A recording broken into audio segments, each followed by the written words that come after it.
Hello everybody, welcome back. Today we are making a Birch Stump anniversary cake. So I actually made this cake for my anniversary with my boyfriend. He's sitting on the couch here.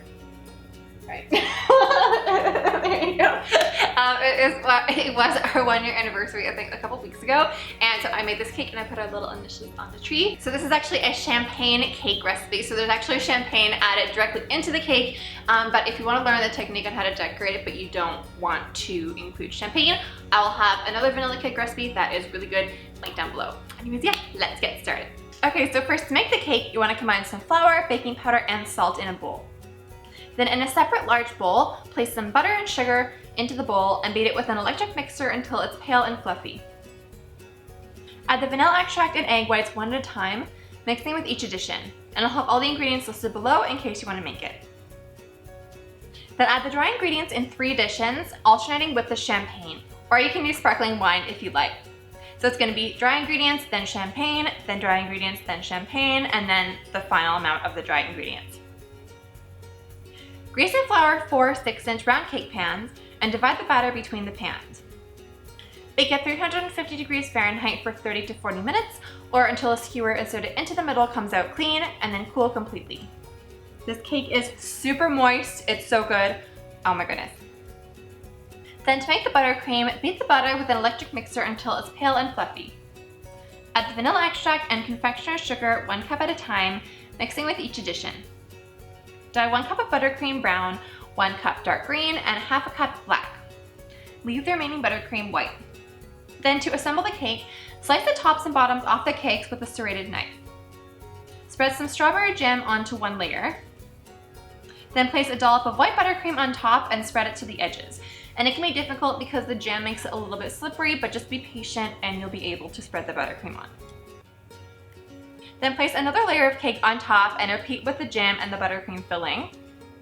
Then place the final layer of cake on top and cover the cake in a thin layer of white buttercream. Place it into the fridge to chill for 20 minutes. Spread the brown buttercream onto only the top of the cake and reserve about 1/3 of a cup of the brown buttercream. Spread the white buttercream onto the sides of the cake and spread it upwards so that it creates kind of a raggedy top edge that will look like tree bark. Use a skewer or a thin pointy tool, whatever you have, to make a spiral in the top brown surface of the cake to look like the rings of the tree. And use the same skewer to draw a heart and arrow on the side of the cake. Carve you and your partner's initials into the center of the heart and add a little plus to connect them. Place the remaining brown buttercream into a piping bag and snip a small hole at the end. Pipe the buttercream directly into the heart etchings on the side of the cake. So this is gonna look like you carved it into the side of the cake, and when you carved, the brown part appeared underneath the white, if you get what I mean. Then place the black buttercream into a piping bag and snip a small hole at the end. Pipe dots around the white sides of the cake, then use a cake spatula to smear the black dots horizontally to create a birch-like pattern. And you wanna remember to wipe the spatula clean between each wipe so that the stripes look nice and clean. Then place the green buttercream into a piping bag and slice a V shape into the end. And this is like a DIY leaf piping tip kind of thing. Then just pipe leaves all over the cake. You can create little stems or little bunches of leaves. Next, to make the mushrooms, shape some marzipan into mushroom caps and stems. So I'm using marzipan instead of fondant just because it tastes better.